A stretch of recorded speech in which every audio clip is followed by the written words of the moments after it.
자, 10번째입니다. 성격장애, 우리 같은 말로 인격장애라고 얘기를 해요. 성격장애, 인격장애. 자, 개론, 주요질환, 간호 이렇게 세 개의 큰 파트로 나눠서 볼 텐데 이 파트를 공부할 때 가장 중요한 건 뭐예요? 꼭 분류해서 공부를 해야 된다는 겁니다. 우리가 이 성격장애를 총 3가지로 분류할 수 있어요. 특징에 따라서 A군, B군, C군 이렇게 나눌 수 있거든요. 특징에 따라서 A군으로 분류될 수 있는 장애들은 이러한 특징이 있어. B군은 이런 특징이 있고 C군은 이런 특징이 있어. 자, 과거 기출에 A군, B군, C군 이렇게 놓고 장애들을 얘기하고 어떤 장애가 있는지 그 질환명을 적어놓고 특징을 적어놓고 그래서 어떻게 해요? 이 3가지를 한번 연결시켜봐 라고 나왔어요. 그러면 A군에 뭐가 있는지 알아야지 밑줄 긋기 할 수 있고 B군에 뭐가 있는지 알아야지 밑줄 긋기 할 수 있고 그러니까 공부할 때 A군의 특징은 무엇이고 B군의 특징은 무엇이고 C군의 특징은 무엇이고 그래서 이 A군에는 이러이러한 질병이 있고 장애가 있고 B군에는 이러한 C군에는 이러한 질병, 장애가 있어. 이것부터 하신 다음에 각각의 장애에 대한 특징들을 잡아가셔야 돼요. 분류가 너무너무 중요한 파트예요. 사례를 보고 나서 이 대상자가 어떤 장애인지를 꼭 판별하실 수 있으셔야 돼요. 그 판별 위주로 아마 문제가 나올 겁니다. 자, 성격장애. 한 개인이 생각과 감정, 그리고 대인관계, 행동 양식이 그가 속한 사회의 문화적 기대로부터 심하게 벗어난 상태를 얘기할 거예요. 3가지 군의 특징, A군, B군, C군으로 나누는데 A군은 이상하고 괴상해요. 이상하고 괴상해요. 대인관계 피하고 이상한 믿음이 있고 타인에 대해서 무관심하고 자신의 생각을 확고하게 믿기 때문에 정신과적 치료를 요구하는 경우가 드물어요. 오로지 나만 생각할 겁니다. 타인에 대한 관심 없어요. 이상해요. 괴상해요. B군, 연극적이고 감정적이고 변덕스러움이 있습니다. 대인관계를 맺고자 하나 지나친 욕구와 정서적 불안정 때문에 관계 유지가 어렵고 대인관계란 얘기가 나와요. 대인관계를 맺고자 하지만 그것을 잘하지 못하고 겉으로 보기에는 따뜻하거나 매력적으로 보일지 몰라도 상호작용 속에서 속임수를 쓰고 주된 목표는 다른 사람을 이용해서 자신의 욕구만을 만족시키는 것. 다른 사람을 이용한다라는 개념이 좀 들어가죠. 자신의 특권만을 내세우고 무의식적으로 타인보다는 자신의 욕구를 더 중요시하고 타인의 권리를 침해하고 감정을 무시하기도 합니다. 대상자들은 고통스러운 감정 때문에 정신과적 치료를 받기보다는 불법적인 행동으로 치료를 받게 된다. 그러니까 의학적인 치료가 아니라 불법적인 행위를 함으로 인해서 이 감정을 해소시킨다라고 보시면 돼요. 자, C군은요. 불안, 두려움이 특징이에요. 불안, 두려움. 일반적으로 불안정하고 부적절함을 느끼면서 안정을 찾기 위해서 다른 사람에게 의존하거나 거절에 대한 두려움 때문에 그들 스스로 고립시킬 겁니다. 자주 불안해하고 대인관계의 두려움, 대인관계의 실패로 정신과적 치료를 받고자 하죠. 분류합니다. A군, B군, C군으로 나눌 거예요. A군, 괴상하고 이상해요. 편집성, 조연성, 조연형이에요. B군, 대인관계를 잘하고 싶은데 잘하지 못할 거예요. 그리고 그 대인관계 속에서 오로지 자기만 생각할 거예요. 반사회성, 경계성, 연구성, 자기애성. C군, 불안하고 두려워요. 회피성, 의존성, 강박성이에요. 꼭 분류부터 먼저 하셔야 됩니다. 이제 하나하나 장애에 대한 특성들을 보도록 할게요. A군입니다. 이상하고 괴상한. 자, 편집성 성격장애. 다른 사람에 대한 불신, 의심, 이게 포인트예요. 다른 사람을 못 믿습니다. 타인의 동기를 악의적으로 해석해요. 다른 사람을 못 믿고 다른 사람을 악의적으로 해석하면서 나에게 피해를 줄 거라고 생각해요. 대상자는 자신의 정보를 다른 사람과 공유하는 것을 꺼립니다. 면담이 어렵고요. 그리고 이 사람들은 해를 당할까 봐 매우 불안해해요. 다른 사람에 대한 불신이 있다. 진단 기준. 다른 사람의 동기를 악의가 있는 것으로 해석하는 등 타인에 대한 전반적인 불신과 의심이 있는데 다른 사람을 못 믿는 것에 대해서는 근거가 있어야 되잖아요. 근거 없어요. 다른 사람이 자신을 관찰하고 해를 끼치고 기만할 것이라고 생각해요. 근거가 없어요. 친구들이나 동료들의 충정이나 신뢰에 대한 근거 없는 의심에 사로잡혀 있어요. 믿지 못하죠. 어떤 정보가 자신에게 나쁘게 이용될 것이라는 잘못된 두려움이 있습니다. 나에게 해를 끼칠 거라고 생각하기 때문에 다른 사람에게 비밀을 터놓기 꺼려합니다. 보통 악의가 없는 말이거나 사건에 대해서 자신의 품위를 손상하는 또는 위협적인 의미가 있는 것으로 해석하고 원한을 품어요. 다른 사람을 못 믿으면서 다른 사람이 나에게 해를 끼칠 거라고 생각하니까 이런 일들이 나타나는 거죠. 원한을 품어요. 모욕이나 상처 줌, 경멸을 용서하지 못합니다. 제가 나한테 이렇게 했잖아. 마음속에 담고 있는 거죠. 다른 사람에게 분명하지 않은 자신의 성격이나 평판에 대한 공격으로 지각하고 곧 화를 내고 반격하고 정당한 이유 없이 애인이나 배우자의 정절에 대해서 반복적으로 의심합니다. 이 포인트는 뭐예요? 불신한다. 의심한다. 다른 사람이 나에게 해를 끼칠 거라고 생각한다. 이게 바로 편집성입니다. 조현성이에요. 조현형. 이것과 헷갈리시면 안 돼요. 조현성이라고 얘기를 했거든요. 근본적으로 감정을 분리한다. 나를 환경으로부터 분리시킬 거예요. 친밀한 대인관계를 맺는다는 얘기예요? 맺지 않는다는 얘기예요? 맺지 않는다는 얘기예요. 혼자서 하는 걸 너무너무 좋아합니다. 혼자서 일하는 것이 기능적이다. 타인의 칭찬, 비평, 그러거나 말거나 난 나만 있으면 돼요. 자, 진단 기준. 다양한 형태의 사회적 유대로부터 반복적으로 유리되고 대인관계에서 제한된 범위의 감정 표현이 전반적으로 나타나고 대인관계에서 제한되어 있다. 이러한 양상이 성인 초기에 시작되고 여러 상황에서 나타나고 다음 4가지 이상에 해당될 때 조현성 성격장애라고 합니다. 자, 가족과의 관계를 포함해서 친밀한 관계 바라지 않아요. 나만 있으면 돼요. 혼자서 하면 돼요. 성적 경험에 대해서 관심 전혀 없어요. 즐거움? 뭐 그런 거 그닥.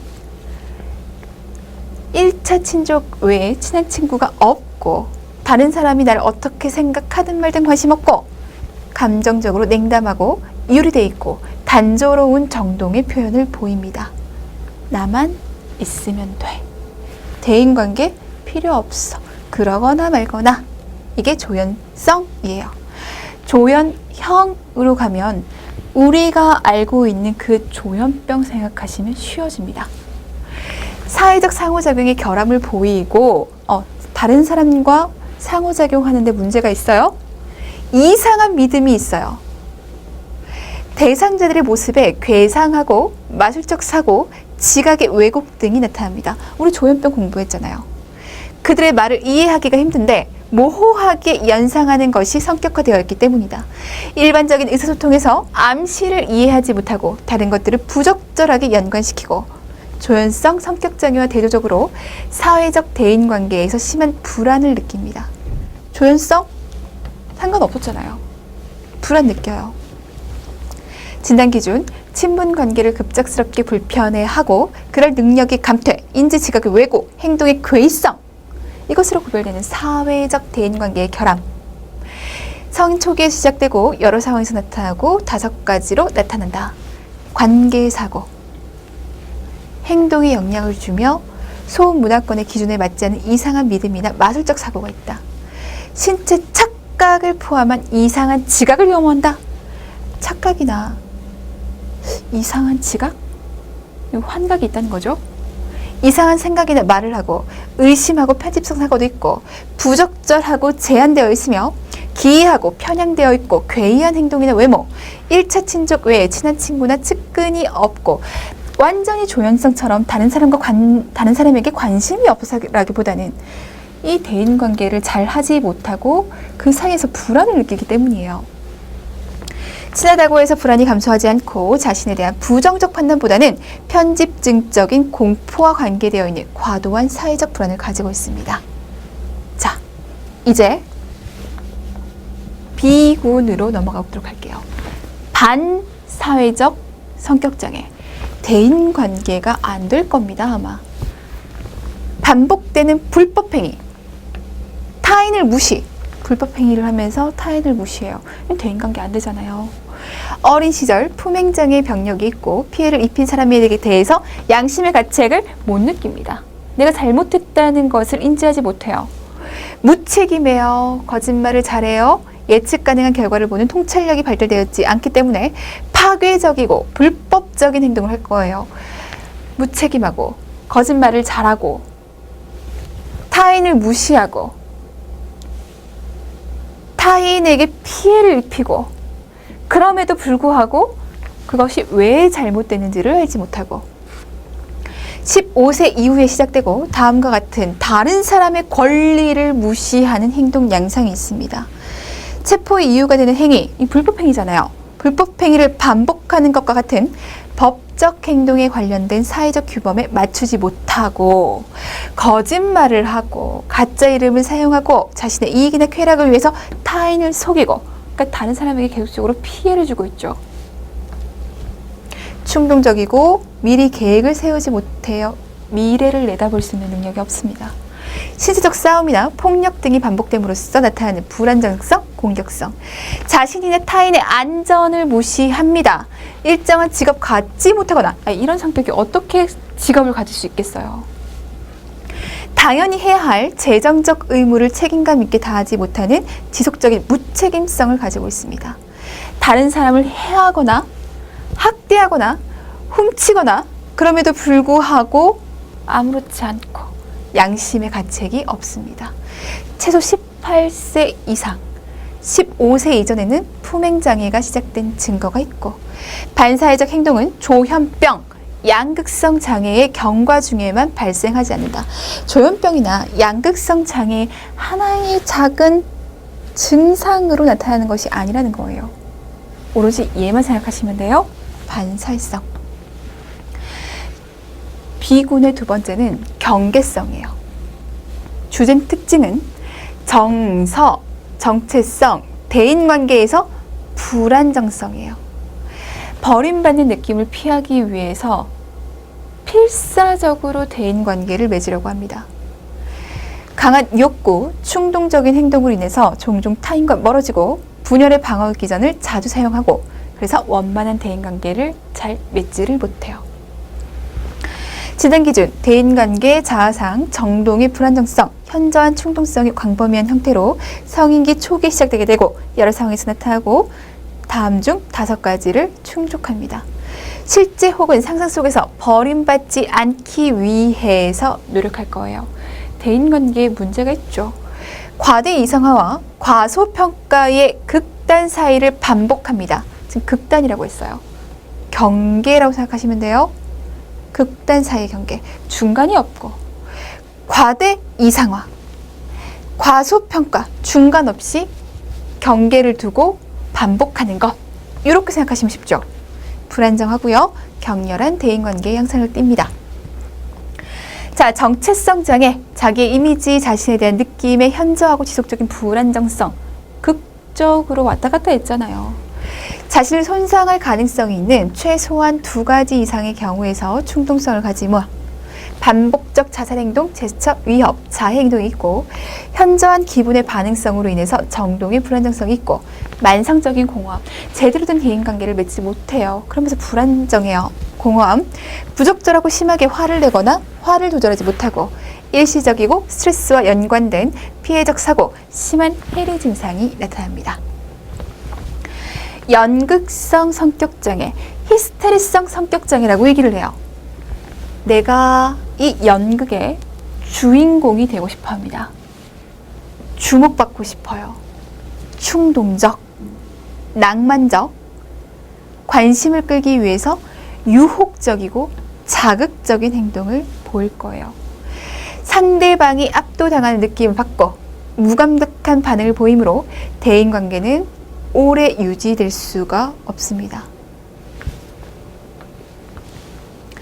진단 기준. 자신이 관점에, 관심의 중심에 있지 않은 상황을 불편해해요. 주인공이 되고 싶어 합니다. 다른 사람과의 관계 행동이 자주 외모나 행동에서 부적절하게 성적이고 유혹적이고 자극적이에요. 성적, 유혹적, 자극적. 감정이 빠른 속도로 변할 겁니다. 자신에게 관심을 집중시키기 위해서 외모를 지속적으로 사용하고 지나치게 인상적이고 세밀함이 결여된 형태의 언어를 사용하며 자기 극화, 연극성, 과장된 감정의 표현을 보일 겁니다. 피암시적이에요. 즉, 다른 사람이나 상황에 의해서 쉽게 영향을 받고 실제보다 더 가까운 관계로 생각하게 되죠. 주의를 끄는 형태. 연극성, 히스테리성 성격장애입니다. 자기애성 성격장애. 제목에서부터 느낌이 와요. 주된 특징은 자신이 중요한 인물이라는 과장된 생각과 거만함이다. 타인에 대한 공감은 부족하면서 자신은 타인에게 계속 존경을 요구하기 때문에 원만한 대인관계를 형성하지 못해요. 거만하고 자아도취적입니다. 자신뿐만 아니라 타인에게 실수하는 것을 두려워하고 그들을 존중하지 않는다는 느낌이 들 때 도움을 필요로 합니다. 진단기준. 자기를 존중하지 않는다는 느낌이 들면 도움이 필요하다고요. 자, 진단기준. 자신의 중요성에 대해서 과대한 느낌을 무한한 성공, 권력, 명석함, 아름다움, 이상적인 사랑과 같은 공상에 몰두하고 공상. 자신의 문제는 특별하고 특이하다. 다른 특별한 높은 지위의 사람이 그것을 이해할 수 있고 또는 관련해야 한다. 나를 굉장히 높게 보는 거죠. 그래서 사람들이 나를 과도하게 위해주는 걸 원해요. 숭배하는 걸 원해요. 특별한 자격이 있는 것 같은 대인관계에선 착취적, 내가 우위에 있다고 생각하니까 감정이입이 결여되고 다른 사람을 자주 부러워하거나 다른 사람이 자신을 시기하고 있다고 믿으며 오만하고 건방진 행동이나 태도를 보입니다. 자기를 너무너무 사랑해서 자기를 너무너무 높게 보면서 과대하게 생각하는 것.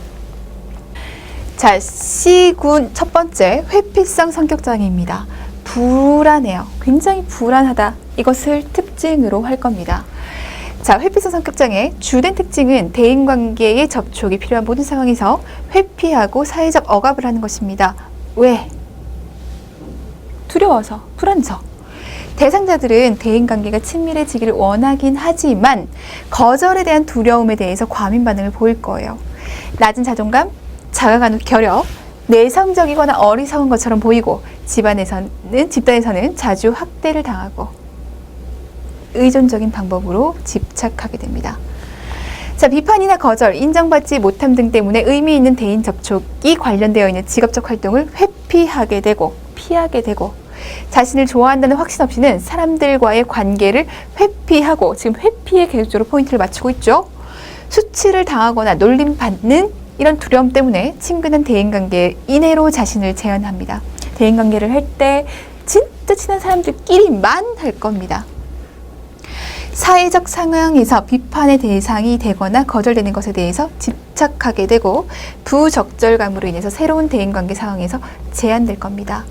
자신을 사회적으로 부적절하게 개인적으로 매력이 없는 다른 사람에 비해 열등한 사람으로 바라보고요. 당황스러움이 드러날까 염려해서 새로운 일에 관여하는 것, 개개인의 위험을 감수하는 것, 드물게 마지못해 피하고 싶어 합니다. 드물게 마지못하게 한다. 자, 9번째 의존성이에요. 의존성, 다른 사람에게 의존합니다. 내가 결정을 내려야 되는 순간들이 내가 내 삶을 살아가는 데 있어서 필수적이죠. 내가 내 삶을 결정해 가면서 살아야 될 거 아니에요. 누군가에게 조언을 들을 수 있고 가끔 도움을 받을 수 있긴 하지만 그래도 결정적인 순간에는 내가 결정을 해야 한다고요. 그런데 가까운 사람들에게 매우 의존적이고 대인관계가 끝났을 때 그것에 대한 대체물을 급하게 찾으려고 합니다. 모든 것들에 대해서 의존적입니다. 내가 이 사람에 대해서 의존해서 살아왔는데 이 사람과의 관계가 끝났어. 그러면 새롭게 의존할 누군가가 필요해요. 독립적으로 의사결정하는데 어려움이 있습니다. 스스로 결정하는 게 어렵습니다. 의존하는 상대방에게 끊임없이 확신을 얻으려고 합니다. 내가 이런 결정을 하는 데 있어서 확신을 다른 사람으로부터 받고자 해요. 그럼 다른 사람이 확신 주면 결정할 수 있는 거죠. 행동은 순종적이에요. 다른 사람에게 의존하니까. 대인관계에서 쉽게 상처받는 자신의 무능력에 대해서 알고 있고 그들 스스로 살아남을 수 없다는 두려움을 가지고 있어요. 자, 실패와 관련된 정서장애와 불안을 치료받고자 하므로 실제적으로 의학적 상황에서 가장 빈번하게 볼 수 있는 성격장애입니다. 자, 타인으로부터 과도히 많은 충고, 확신 없이는 일상의 판단을 하는데 어려워요. 이 모든 결정을 다른 사람이 하는 거죠. 자신의 생활 중 가장 중요한 부분에 대해서 타인이 책임질 것을 원해요. 네가 이러라고 했잖아. 그러니 네가 책임졌으면 좋겠어. 나를 맡겨버립니다. 지지와 칭찬을 잊는 것에 대한 공부 때문에 타인과의 의견 불일치를 표현하는 데 어려움을 겪습니다. 그러니까 내가 살아가는 데 있어서 모든 것들에 대해서 다른 사람에게 의존하고 있잖아요. 근데 이 사람과 이 연결성이 깨지면 이 사람은 너무너무 힘들 거예요. 그럼 이 연결성을 깨지 않기 위해서 이 사람에 대해서 반하는 다른 건 하지 않는 거죠.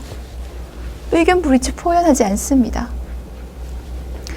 보복당할까봐 그런 게 아니에요. 계획을 시작하기 어렵거나 스스로 일을 하기가 힘듭니다. 동기나 에너지의 결핍 때문에 일을 하기 어렵다, 시작하기 어렵다 이게 아니라 내가 판단해낼 수 있는 능력이 없다라고 생각하기 때문이에요. 자신감이 결여되어 있기 때문에 타인의 돌봄과 지지를 지속적으로 유지하기 위해서 불쾌한 일이라도 계속적으로 자원해서 하게 되고요. 혼자서는 자신을 돌볼 수 없다는 심한 공포 때문에 불평감과 절망감을 겪고 이 친밀한 관계가 끝나면 자신을 돌봐주고 지지해줄 근원으로 다른 관계를 시급히 찾습니다. 이런 나의 결정력을 가질 사람, 내가 의지할 사람, 얼른 찾아낼 거예요. 자신을 돌보기 위해 혼자 남는 데에 대한 공포에 비현실적으로 집착하게 됩니다. 10번째, 강박성 성격장애. 우리가 알고 있는 그 강박. 주된 특징은 정리정돈, 규제의 기초로 든 완벽주의. 물론 강박적 사고, 강박적 행동이 있는 건 아니지만 강박적 성격인 거죠. 정리정돈, 완벽주의. 대상자들은 주어진 업무를 수행할 수 없을 정도로 사소한 것과 규칙에 몰두해요. 사소한 것과 규칙조차 완벽하고 싶어요. 그러면 일의 완수가 잘 될까요? 잘 안 되죠. 자, 일부 직업에서는 생산적일 수 있지만 일로 인해 상대방을 통제하려고 할 때는 긴장감을 느끼게 되고 가족이나 친구에게 애정이 있고 자신의 강박적인 행동을 인식하지 못하고 내적으로 임박한 위험한 일에 대한 두려움이 크고 사회적 상황 속에서 어떻게 반응을 보여야 하는지 반복적으로 생각하고 내용의 세부 규칙, 목록 순서, 조직, 스케줄에 집착되어 있어서 사소한 그 하나하나에 집착되어 있어서 중요한 부분을 놓칠 가능성이 커요. 완벽하려고 합니다. 그렇기 때문에 일을 완수하기가 힘들죠. 여가 활동이나 친구 교제를 마다하고 일, 성과, 지나치게 완벽해 하면서 열중하면서 완벽하고 싶어요. 지나치게 양심적이고 소심하고 도덕, 윤리, 가치관에 관해서 융통성이 없고 감정적인 가치가 없는데도 낡고 가치 없는 물건을 버리지 못하고 우리가 강박 공부하면서 이들이 학문기적 성격을 가지고 있어요. 이런 얘기를 했어요. 그 학문기적 성격이 이러한 모습을 보이는 거예요. 완벽하려고 하고 지나치게 양심적이고 융통성 없고 지나치게 정리정돈에 집착하며 이런 것들을요. 자신의 일하는 방법에 대해서 정확하게 복종하지 않으면 일을 위임하거나 함께 일하지 않고 다른 사람이랑 일을 하기가 힘들어요. 나는 세부적인 이런 걸 다 꼼꼼하게 그 순서대로 해야 되는데 다른 사람은 그러지 않잖아요. 그리고 그 사람이 했던 것을 내가 만족해 할 수가 없어요. 인색해요. 돈을 미래의 재난에 대비하는 것으로 인식하고 경직되고 완강함을 보입니다. 분류하셔야 돼요. 특징 꼭 잡으셔야 돼요. 간호들 참고 삼아 보시면 됩니다. 자, A군 편집성, 비난, 의심, 적개심, 폭력성, 인지, 지각의 왜곡, 조연성, 은둔, 회피, 비협조적, 조연형, 관계사고, 인지, 지각의 왜곡, 사회적으로 부적절, 불안. B군 반사회성, 교묘한 속임수, 타인을 착취하고 공격성, 타인에게 냉담하다, 경계성, 분리불안, 관계사고, 충동성, 분열. 연극성, 유혹, 화려함, 주목받고자 함, 피상적, 관심이 차려될 경우 우울과 자살을 느끼고 자살을 할 수 있고. 자기애성, 착취, 과장, 비난, 분노, 거절과 비평에 민감하며. C군 회피성, 사회적 상황에서 심한 불안을 느끼고 부정적인 평가에 매우 민감하며. 의존성, 강한 애착, 자기 희생, 복종, 다른 사람의 보호를 받고자 하는 욕구가 강하다. 강박성, 완벽주의, 통제하고자 하는 욕구, 융통성 없고 완고하고 사소한 일에 몰두하고 자신과 타인에 대한 강한 비판을 가집니다. 간호보다 더 중요한 것은 분류와 특징, 다시 한번 강조합니다. 자, 11번째는 급식 섭식장애 그리고 배설장애에 대해서 얘기를 해볼 겁니다. 급식 섭식장애, 배설장애 어떤 것이 더 중요할까요? 라고 한다면 급식 섭식장애죠. 출제비도 높은 파트예요. 공부 열심히 해주셔야 되는 파트.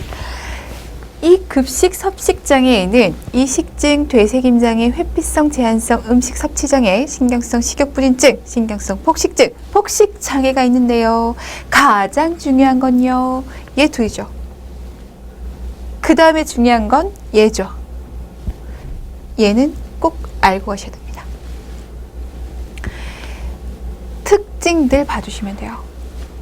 자, 첫 번째, 이식증. 이상한 거 먹는 거예요. 섭취되는 물질은 나이와 가용성에 따라 다양하고 종이, 비누, 천, 머리카락, 실, 못, 흙, 분필, 화장용, 파우더, 페인트, 껌, 금속, 자갈, 숯, 석탄, 찰흙, 녹말, 얼음을 포함한다. 먹지 말아야 될 걸 먹는 거죠. 신생아 때 우리가 막 기어다니면서 입에 넣는 거. 리비도가 입에 있으니까 자꾸 뭘 입에다 갖다 대는 거. 지금 이런 거는 차원이 다른 거죠. 이런 게 아니고 최소 2세 이상에서 이상한 걸 먹지 말아야 됨에도 불구하고 이런 걸 먹어. 그렇다면 이식증이라고 얘기를 할 거예요. 발달 수준에 비춰서 부적절하다. 되새김장애, 되새김, 역류입니다. 자, 역류 행동을 통해서 만족을 얻는 것 같은 인상을 준다. 역류 삽파 사이에 짜증을 내거나 배고파할 수 있다. 먹고 토하잖아요. 그러니 당연히 배가 고프죠. 유아들의 뚜렷한 배고픔과 상대적으로 많은 양의 음식을 섭취함에도 불구하고 영양실조가 있을 수 있어요. 이것은 역류 증상 후 역류된 음식을 뱉어낼 때 발생할 수 있다는 겁니다. 자, 어쨌든 이렇게 뱉어내는 그 행위, 역류하는 그 행위 자체에서만 끝날 수도 있고 아예 뱉어낼 수도 있어요. 어쨌든 이 역류하는 것을 즐겨한다. 만족을 얻는 것 같다. 적어도 1개월 동안 음식물에 반복적인 역류가 있다. 음식은 되씹거나 되삼키거나 뱉어낼 수도 있습니다. 세 번째, 회피적 제한적 음식 섭취 장애입니다. 몇몇 특징은 섭식이나 음식에 대한 흥미 감소를 포함한 음식 회피 혹은 감소된 음식 섭취와 관련돼서 나타나고 이는 체중 감소와 더딘 성장을 나타낸다. 안 먹으니까 당연히 성장이 느리고 체중 감소가 나타나겠죠. 얘는 신체상의 왜곡은 없어요. 내가 지금 날씬함에도 불구하고 정상 체중임에도 불구하고 너무 뚱뚱하게 느껴져. 그래서 안 먹을 거야. 이런 신체상 식욕 부진과는 달라요. 단지 식욕이 없어요. 먹는 것에 관심이 없습니다. 진단 기준, 섭식 또는 급식 장애가 지속적으로 나타나 적절한 영양 그리고 에너지가 부족하고 이는 다음과 관련이 있다. 안 먹으니까 영양학적으로 문제가 생기고 에너지가 없겠죠. 심각한 체중 감소가 있으면서 영양 결핍이 있으면서 위장관 급식 혹은 경구 영양 보충제에 의존하고 먹는 것에 큰 관심이 없습니다. 정신 사회적 기능에 많은 영향을 주게 돼요.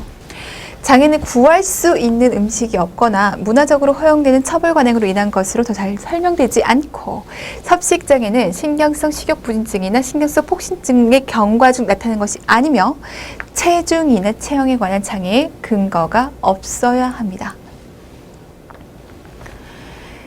급식장애의 특성으로 이식증, 되새김장애, 회피적 제한적 음식 섭취 장애 유아기를 지났음에도 불구하고 음식이 아닌 것을 먹으려고 하는 것, 되새김장애, 역류를 즐겨 한다. 다시 씹고 다시 삼키고 뱉어내기 했을 때 배고파하고 체중 감소 느끼고 성장장애 느껴지고 성장장애가 나타나고 그렇겠죠. 회피적 제한적 음식 섭취 장애, 아동기에 시작된 음식 섭취의 회피다. 음식을 먹지 않으니까 당연히 BMI 낮고 영양 결핍 있고 그런데 신체상의 왜곡은 없습니다. 특징들만 잡으면 돼요. 이제 진짜 본격적인 장애에 대해서 얘기해 보도록 할게요. 첫 번째, 신경성 식욕부진증입니다. 사례가 주어질 거예요. 이런 사례를 봤더니 지금 얘가 어떤 장애인 것 같아? 물어봅니다. 신경성 식욕부진증이야. 신경성 식욕부진증과 관련된 증상을 사례 속에서 찾아서 써봐. 신경성 식욕부진의 진단 기준에 대해서 써봐. 이런 식의 문제들이 나왔습니다. 진단 기준을 정확하게 기억을 하셔야겠고 역시 사례 속에 적용하실 수 있으셔야 됩니다. 자, 진단 기준.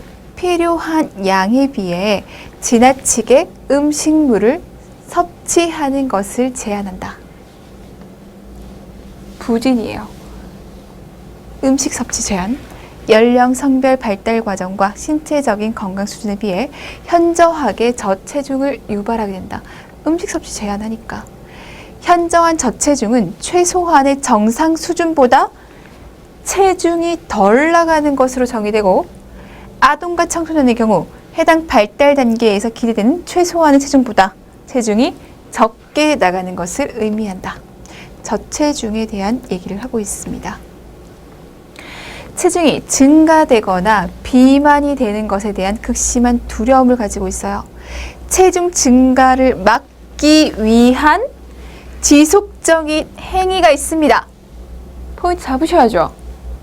이런 행동은 지나친 저체중일 때도 이어진다. 내가 살찔 것에 대한 두려움을 가지고 있어요. 살찔 것에 대한 두려움을 가지고 있기 때문에 무엇을 먹자마자 잘못된 보상행위를 하는 거죠. 잘못된 보상행위 뭐요? 토하기, 억지로 토하고 이뇨제, 하제 쓰고 미친 듯이 운동하고 이런 행동들을 하게 됩니다. 내가 저체중에도 이런 행위를 하게 되는 거죠. 살찔까봐 두려움을 가지고 있습니다. 기대되는 개인의 체중이나 체형을 경험하는 방식의 장애, 자기평가에 대해서 체중과 체형에 대한 지나친 압박, 현재의 저체중에 대한 심각성의 인지 등 지속적인 결여가 나타날 수 있어요. 내 체중에 대해서 저체중이라는 것을 인식하지 못해요. 자기평가에서 나는 체중과 체형이 기준이 돼서 나를 평가해요. 내가 저체중이라는 것이 얼마나 심각한지 인식하지 못합니다. 제대로 나를 보지를 못해요. 다음 중 하나를 명시할 것. 제한형. 지난 3개월 동안 폭식 또는 제거 행동, 스스로 구토를 유도하거나 하재, 이뇨제, 관장제를 오용하는 것이 반복적으로 나타나지 않는 것. 다만 안 먹고 단식하고 심하게 운동해서 식욕 부진이 되는 것. 폭식 제거형. 지난 3개월 동안 폭식, 제거 행동이 반복적으로 나타나는 것. 이렇게 두 가지로 나눌 수 있고, 현재 심각도를 명시할 것 기억하시면 좋겠습니다. 경도는 BMI가 17 이상, 중등도 16에서 16.99까지, 고도 15에서 15.99, 극도 15 미만일 때 신경성 식욕 부진이에요. 자, 신경성 식욕 부진증의 증상, 체중 감소가 있습니다. 제한형이든 폭식 제어형이든. 무월경 당연히 나타나겠죠. 변비, 복통, 추위에 대한 내성이 저하되고, 무력관, 그리고 과도한 에너지, 심각한 저혈압, 저체온, 저맥, 피부 건조증이 나타나며, 체중 증가에 대한 극심한 두려움과 과도한 운동과, 그러면서 음식에 대한 생각은 집착되어 있고, 자신의 문제에 대해서 부정합니다. 공공장소에서 식사를 거부해요.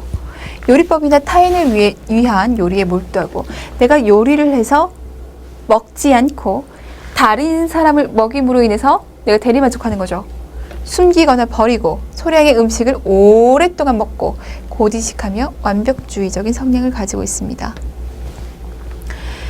자, 신경성 식욕부진증과 관련된 사고와 행동, 체중 증가에 대한 공포를 가지고 있어요. 음식에 대한 강박사고가 있습니다. 그래서 음식을 저장하고 감추고 낮은 칼로리에 집착하고, 매우 말랐음에도 불구하고 자신을 뚱뚱하다고 보고 있어요. 잘못된 자기에 대한 신체상을 가지고 있는 거죠. 왜곡된 신체상을 가지고 있는 거예요. 음식을 작은 조각으로 잘라서 먹는 등 음식을 이상하게 취급하고, 철저하고 엄격한 운동 처방 개발을 하고, 자기 유발 구토를 하고, 하재, 이뇨제를 오용할 가능성이 커요. 사용할 것이 아닌데 사용하는 것, 오용이잖아요. 자신의 체중에 의해 자신의 가치를 판단하는 인지 왜곡이 있습니다. 내가 뚱뚱하면 그만큼 나에 대한 가치가 낮다라고 생각하는 거예요. 자, 의학적인 합병증 좀 봐주시면 좋겠어요. 체중 감소와 관련된 증상, 어떠한 증상들이 있나. 모든 면에서 기능들이 떨어지겠죠. 각 신체 기관에서 증상들 봐주시고, 음식 제거 행동과 관련된 증상으로 토하잖아요. 토하게 되면 산이 계속적으로 빠져나갈 거 아니에요. 그럼 대사성 알칼리증이 되겠죠. 하재를 이용해서 설사를 계속적으로 한다면 그럼 대사성 산증이 되겠죠. 전해질의 불균형이 오고, 소화기계에서의 그런 증상들, 침샘 비대 나타날 수 있죠. 계속적으로 구토함으로 인해서 에나미질이 손상되고, 앞니 부분, 치료적 접근 기억하셔야 됩니다. 치료적 접근, 그리고 간호중재. 사례가 주어집니다. 사례가 주어지고 나서 신경성 식욕부진증이라고 하는 이 사례 속에 간호중재, 그러니까 대처를 할 때 엄마가 아이가 신경성 식욕부진증이에요. 그래서 이렇게 대처할 거라고 했어요. 그럼 이 대처 기전 중에, 대처한 것 중에서 잘못된 대처 기전을 파악해서 그것을 찾아내서 왜 안 돼? 그럼 어떻게 해야 돼? 그것을 설명하라고 기출화된 적이 있어요. 기억하셔야 됩니다. 자, 일단 치료적 접근. 지금 얘가 심각한 저체중까지 갑니다. 정말 사망까지 갈 수 있는 심각한 저체중 상황이에요. 그럼에도 불구하고 왜곡된 신체상으로 먹질 않죠. 그러면서 부적합한 보상작용이 계속적으로 일어나요. 제일 첫 번째 해야 되는 치료는 영양입니다. 영양을 끌어올려주는 것, 영양을 제공해서 체중 끌어올려 주셔야 돼요. 체중 감소, 신체적 증상, 폭식과 구토를 보인 기간, 마르고 싶은 욕구, 시적 불만족감 정도와 동반성 정신질환의 여부 등에 따라 치료 환경을 선택할 겁니다. 자, 심한 탈수, 전해질 불균형, 대사 불균형, 심혈관계 합병증과 기아로 인한 극심한 체중 감소, 자살 위험 등 생명을 위협할 정도로 합병증이 심하다면 입원 치료해야 되겠죠. 생명을 위협하니까. 체중 증가가 필요한 환자에게는 단기간 입원 치료를 통해서 빠르게 체중을 증가시키는 것이 효과적입니다. 이게 첫 번째로 들어가야 돼요. 서서히 체중을 증가시키고 부가적인 체중 증가가 생기지 않도록 해야 하는 환자에게는 보다 장기간의 입원 치료가 필요합니다. 유병 기간이 6개월 미만이고 폭식과 구토 증상이 없고 가족들이 치료에 협조적이라면 외래 치료가 효과적이고, 납병원 프로그램에서는 의학적인 치료와 영양요법, 작업치료와 직업상담, 가족치료, 개인정신치료, 집단치료 등을 시행할 수 있습니다. 참고하시고, 가장 중요한 것은 첫 번째는 영양 공급 제대로 해서 얘가 영양이 충분하도록 만들어줘서 체중을 정상치로 올려주는 거예요. 인지행동치료로도 재발을 예방하고 치료 효과 높이는 데 효과적이고, 의학적인 관리는 체중, 영양 상태 회복, 너무 중요해요. 수분 공급, 전해질 불균형을 위한 치료에 초점을 두도록 합니다. 자, 이거 안 먹으려고 할 거예요. 살찌는 데에 대한 극심한 공포가 있잖아요. 그럴 때는 튜브 영양을 포함한 모든 비경구적인 방법을 통해서 충분한 영양 공급을 받을 수 있도록 해야 됩니다. 음식을 먹었다. 그럼 바로 화장실로 들어가는 것을 막으셔야죠. 구토할 수도 있기 때문에 그것을 방지하셔야 돼요. 효과적인 치료를 위해서 가장 중요한 것은 영양과 관련해서, 그리고 그 영양을 위한 간호중재를 하고 나서 그 다음에 제일 중요한 건 이거예요. 체중 회복. 충분한 음식을 섭취하는 것이다. 효과적인 치료를 위해 가장 중요한 것은 체중 회복과 충분한 음식 섭취. 정신치료할 수 있습니다. 가족치료. 가족 구성원들끼리는 그물처럼 얽혀있는 밀착관계를 보이고 구성원들 간의 경계선이 분명하지 않아서 감정이나 갈등을 다루기 힘들어할 때 가족치료를 통해서 이러한 문제를 해결하고 의사소통을 증진시켜야 한다. 가족치료가 반드시 필요하다는 얘기를 하고 있어요. 그 밖에 개인정신치료, 인지행동치료를 할 수 있죠. 영양 회복과 식이 패턴을 정상화시켜야 됩니다. 영양 상태 회복을 위한 처방을 가장 우선적으로 하셔야 돼요. 완전 비경구 영양법, 튜브 영양이 처방될 수도 있고, 하루에 1200에서 1500칼로리의 식사를 처방하기 시작해서 신장, 활동량, 성장에 필요한 영양 등을 고려해서 음식 섭취를 점차 늘려갈 수 있도록 해주고, 새끼의 식사, 3번의 간식으로 나눠서 공급한다. 지금 살찌는 것에 대해서 공포감이 있는 아이예요. 이 아이에게 갑자기 많은 양의 음식을 한꺼번에 먹으라고 한다? 너무 힘들 것 같아요. 차라리 소량씩 자주 먹는 것이 도움이 되겠다. 음식을 충분하게 먹지 않아? 그러면 단백질 성분의 액체로 대체해서 공급하고, 환자가 식사할 때 함께 앉아서 식사와 간식을 제대로 먹는지 확인할 필요가 있고, 다이어트 음료, 다른 음식으로 대체하는 것은 금하고 정해진 식사, 간식 시간을 엄격하게 지키도록 합니다. 첫 번째가 영양이니까. 환자가 음식을 잘게 썰어 먹거나 비정상적으로 음식을 섞어 먹는 의식 행하지 못하도록 하고, 음식 숨기거나 버리지 않는지 감독하고, 매 시간과 간식 시간 후 1시간에서 2시간 동안 구토하지 않도록 확인하는 과정도 필요합니다. 이 구토하는 것을 막기 위해서 화장실 가는 것 제한해 주시고, 체중을 회복하기 시작하면 환자의 식행동은 보다 독립적으로 행해지게 되고 교제도 점차 줄어들고 스스로 자신을 잘 관리할 수 있도록 도와주셔야 돼요. 화장실을 다녀온 후 하루에 한 번만 체중을 재도록 허락하고, 계속 체중을 재게 되죠. 살찔까봐 두려우니까. 그러니까 한 번만 체중을 재도록 허락하고요. 체중을 잴 때 환자복만 입도록 해서 최소한의 의복만 착용하게 합니다. 자, 우리 신경성 폭식증 넘어가 보도록 할게요. 신경성 식욕부진증과 같은 맥락의 기출 문제들이 나오고 있기 때문에 역시 같은 유형으로 여러분들이 공부해 주셔야 됩니다. 증상들, 진단 기준들, 그리고 어떻게 관리할 것인가에 대해서 공부를 해주시면 돼요. 자, 반복되는 폭식사파가 있다. 폭식사파는 다음 2가지로 특징 지어지는데, 일정 시간 동안, 예를 들면 2시간 이내에 대부분의 사람이 유사한 상황에서 동일한 시간 동안 먹는 것보다 분명하게 많은 양의 음식을 먹습니다. 그러니까 일정한 시간 동안 그 시간 동안 먹을 수 있는 양이 아니고 그것보다 훨씬 더 많은 양의 음식을 한꺼번에 왁 먹어버리는 거죠. 사파 중에 먹는 것에 대한 조절 능력의 상실감을 느낍니다. 그만 먹어야 되는데 하지만 멈출 수가 없어요. 먹는 것을 멈출 수 없거나 무엇을 얼마나 많이 먹어야 할 것인지 조절할 수가 없습니다. 체중이 증가하는 것은 싫어요. 그래서 이것을 막기 위해서 반복적이고 부적절한 보상 행동을 할 겁니다. 예를 들어 스스로 유도한 구토, 이뇨제, 관장약, 다른 치료약물의 남용, 금식 혹은 과도한 운동. 폭식과 부적절한 보상 행동이 둘 다 평균적으로 적어도 3개월 동안 일주일 1회 이상 일어날 수가 있어요.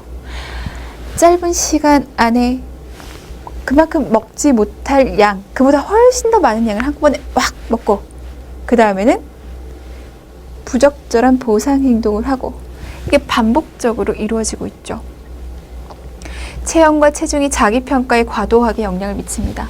나의 가치 기준을, 나란 사람에 대한 가치 기준을 체중에 둡니다. 이 장애가 신격성 식욕부진증의 사파 기간 동안에만 발생하지 않는다. 현재의 심각도를 명시한다.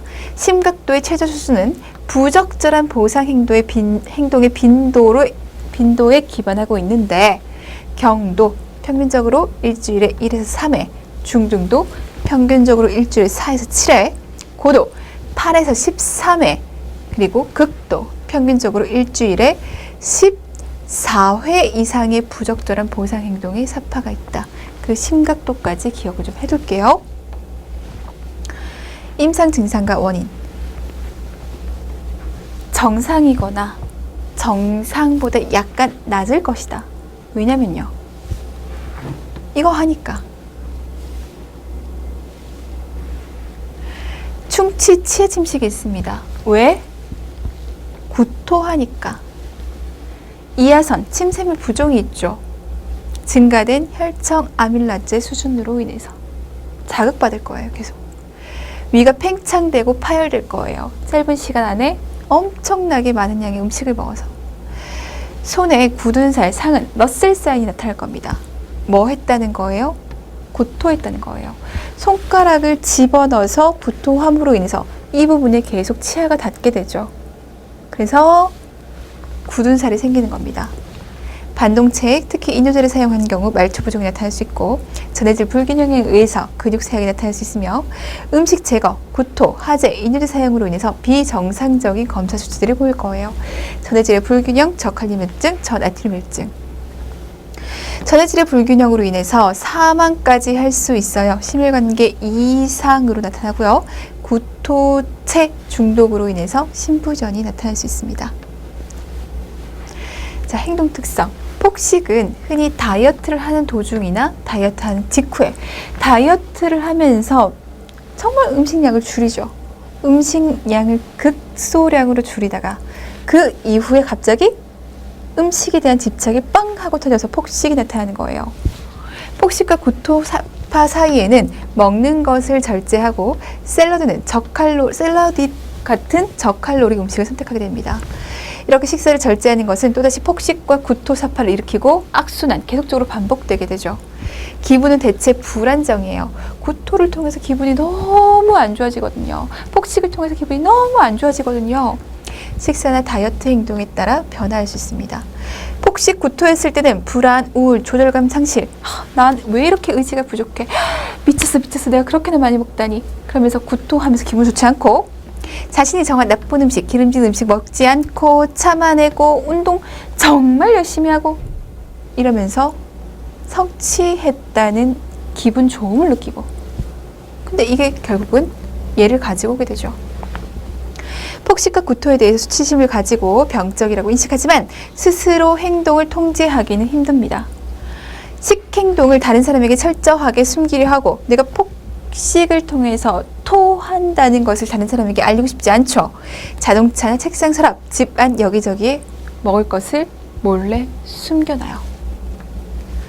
치료적 접근, 인지행동치료. 주장 훈련, 자존감 증진, 그리고 셀프 모니터링, 자기 감시를 합니다. 환자가 자신의 행동 패턴을 인식하고 폭식을 피하거나 다른 방법으로 대체하도록 도와줄 수 있는데, 행동에 대해서 스스로 인식하도록 도와줘서 결국 자기 조절감을 찾게 해줍니다. 내가 내 자신이 어떻게 행동하는지 확인해 보는 것, 어떠한 상황에서 어떤 음식을 어떻게 먹는지, 언제 이러한 일들이 일어나는지 스스로 감시하고 스스로 관리하는 거예요. 매일 식사일기에 먹은 음식의 종류, 양, 폭식 여부, 폭식이나 음식 제거 사포가 일어나는 동안에 느낀 감정, 생각, 상황을 적도록 격려함으로써 자신의 감정과 상황, 식행동이 서로 연결되어 있음을 인식할 수 있도록 하는 것. 자기감시, 셀프 모니터링이에요. 이에 대한 의미들 기억을 좀 해둘게요. 자, 약물 치료할 수 있습니다. 항우울제를 통해서 할 수 있어요. 그리고 간호중재. 기분과 자살 행동 유무를 파악하자. 필요에 따라 생리적 지표를 모니터링하자.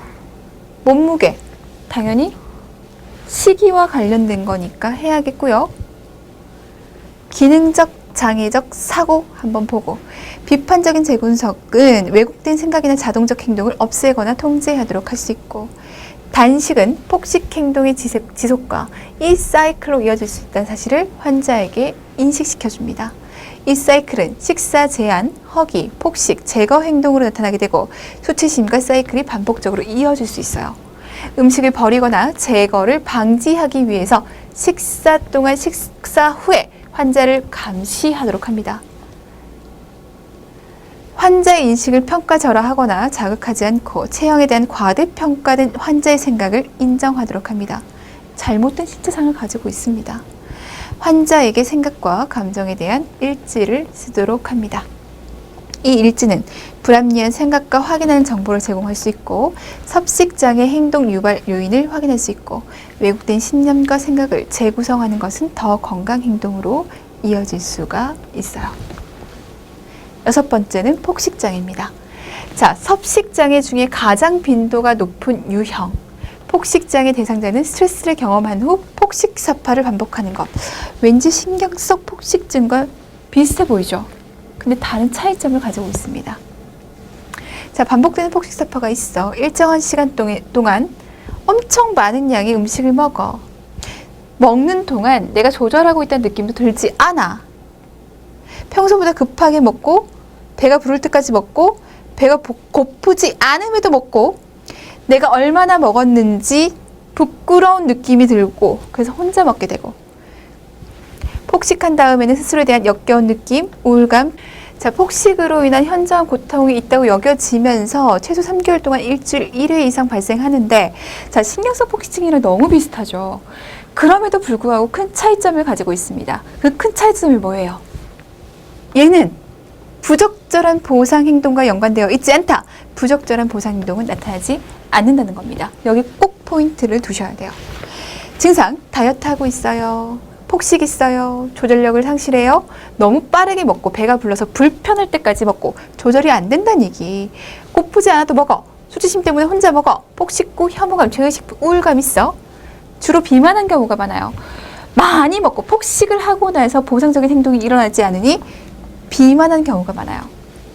주위에서는 다이어트 하고 있는 줄 알고 몰래 엄청 많이 먹거든요. 자기 체형에 대한 불만족을 느끼지만 신체상의 왜곡은 없어요.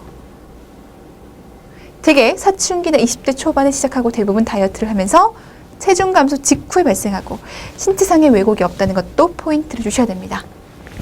특징, 신경성 폭식증과 유사하지만 체중과 체형에 대한 집착이 없고, 폭식 후 구토하지 남용의 보상 행동이 나타나지 않고. 1번 반드시 기억. 자, 심한 스트레스 겪고 있고 혼자서 은밀하게 폭식하고 폭식한 다음에는 이런 것들을 느낍니다. 과체중, 비만해요. 다이어트한 경험이 있어요. 이 환자들은 당뇨, 고혈압, 심장질환 등의 위험군에 해당하지만 입원을 필요로 하지는 않고, 그리고 연하곤란, 속쓰림, 복부 팽창, 복통, 급류, 설사, 변비 등의 소화기 문제를 동반할 수 있습니다. 폭식과 관련되어 있죠. 자, 간호중재.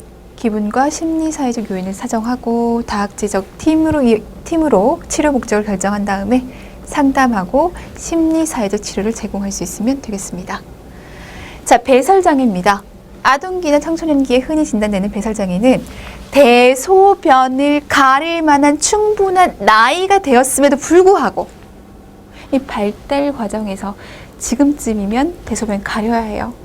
그런데 그럼에도 불구하고 이를 가리지 못하거나 적절치 못한 장소에서 배설하는 유분증이 있습니다. 유뇨증, 유분증, 소변 배설, 얘는 대변 배설하는 거.